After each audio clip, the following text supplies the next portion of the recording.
أكلات عيد الأضحى كل سنة وانتم طيبين. مفيش سفرة على العيد هتخلى من الممبار، والممبار عندي هنا غير أي ممبار ممكن تكوني جربتيه في حياتك.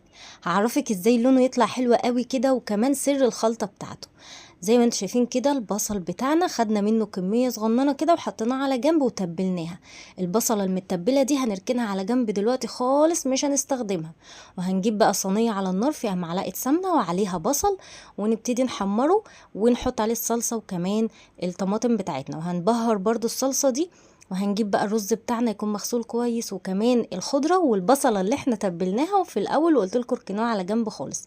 صدقوني البصلة دي بتنقل الممبار في حتة تانية خالص. واهم حاجة الصلصة بتاعتك تكون او الخلطة بتاعتك تكون لونها احمر كده. والممبار وانتي بتحشيه ما تملهوش قوي، وتسلقيه في مية مغلية وتحمريه في زيت غزير، وبألف هنا وشفا. يا رب تكون الوصفة عجبتكم، وكل سنة وانتم طيبين، ويكون عيد سعيد عليكم جميعا.